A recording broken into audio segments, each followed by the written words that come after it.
This next section is going to show you how to take your animation and add it to a scene. And so far, all that we have is just a character walking. And that might seem a little underwhelming to you. You know, you might recognize that it took a lot of work just to get this very small result. But really, I want to show you the potential of what you've got here. If you add this simple walk cycle to a scene, if you add a little piece of music, for example, suddenly this is going to have so much life and so much interest. The first thing I want to do is just show you how to take the simple two-step loop and make it look like he's walking across the stage. And then I'll show you how to complete the whole thing by dropping in a background behind him. Okay, the first thing that you will need is to basically turn this entire animation into a symbol itself. That way you can then animate that symbol. What you do is just click and drag all the way through your keyframes, then right click, choose cut frames, go up to insert and choose new symbol. And here you can call this whole thing, let's say Captain Bones walk loop, and click OK. And now you can see that you are inside of your symbol. So paste the frames into your timeline. And there's all your animation exactly as it was. Everything is named. So perfect. You can delete all of these layers then when you go back out. Rename your layer Captain Walk or Animation. Now go over to your library, which is over here. If you open it up, there's your walk cycle right there. So just drag it out onto the stage. And this is frame 1. So let's extend our timeline. And now you can see that he's walking. So just all you have to do is make a second keyframe and tween this animation itself. Ta-da! Now he's walking across the stage. And you can obviously play around with your timing if you want him to go faster or slower, see what happens. There's usually a sweet spot where he's not like looking like he's like whizzing across weirdly, or he's not walking on the spot either. So play around with that. Now when you get to the final keyframe, click on that, come over to properties and set this little thing here to single frame in the properties, and that will stop the animation at that keyframe. Okay, now I'm going to clear this away because what I want to do is let's go over to Photoshop. I want to show you a background that I made a while ago. I've reworked it somewhat, so it's a bit different now, but as you can see, it's a very layered document.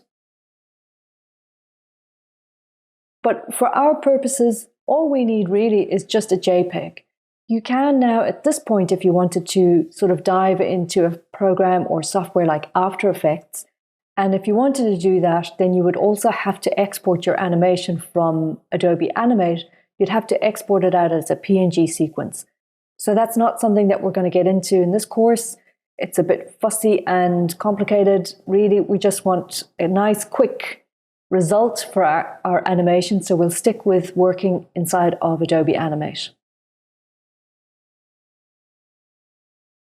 Okay. So now I've saved this out as a JPEG and I'm going to import it. I'm going to go back into Adobe Animate and I'm going to import that image onto the stage, but obviously on a new layer. And now that's there. I'm going to scale down my character. That's another thing that you can do when you have transformed something into a symbol. So you can change the size of your animation, which is great. Okay, I'm going to make a keyframe over here and scale him up to give the impression that he's walking towards us. I'm going to create a tween. And there you go. And that looks awesome, doesn't it? I think that looks really, really good. Okay, but now I want to have a finished scene. So I don't really want him just to walk into the middle. What I would like for him to do is actually walk off the scene. If he just walked off screen completely, that would give us a very nice start and end. So the only problem with that, as you can see, is that the barrels and the boxes in the foreground will cause a problem. There's actually a really quick fix, and if you're interested, then we'll just quickly do that. I'm going to grab these barrels basically from the Photoshop document, save them out as a PNG and bring them in here on a separate layer. So back in Photoshop, you can see that these barrels are actually already in a layer called overlay. Overlay is an animation term for anything that will be on top of the animation. So any background element that's going to be on top of your character animation. So that's exactly what we need. I'm going to merge them, and you could either right-click and choose Export as PNG, or copy the whole layer into a new document and save that out as a PNG. But you definitely want to save it as a PNG because that will ensure that the alpha channel is included and you don't save it as a JPEG. Now back in Animate, create a new layer above the animation and import the overlay. It should be the exact same size, so you can just place it on top, but you might have to nudge it into place just a little bit. And I think I scaled the background slightly, so that means I do have to adjust it, but that's easy. So that was a lot of steps and a little bit fussy, but I think it was worth it because we now have an awesome looking scene. That background just really adds to the animation. There's really only 24 frames of animation in that, plus the tween, but yet we've created almost a 5-second clip and it looks great.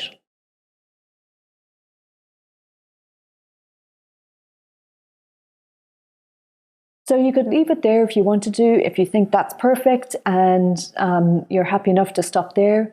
But I wanted to show you 2 more things that I think are really useful to know, especially if you're enjoying this whole process of creating a character and building a scene around him.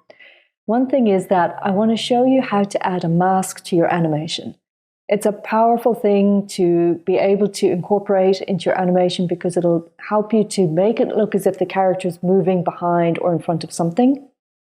And what I thought was it would be amazing if we could have this guy coming out of the bar or tavern back there in the background.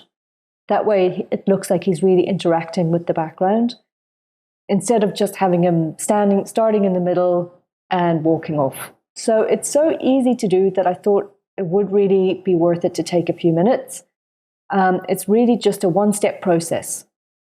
Then I want to show you, secondly, how you could add your jump animation to the same scene. Since we animated this pirate character jumping, why not bring him in and combine the 2 animations for a really awesome final clip? Actually, there's a third thing I also want to show you before the end of this course, and that's how to add music. So all of that is in the next couple of videos, and very straightforward, easy things to achieve, and you will have accomplished something great by the end of it.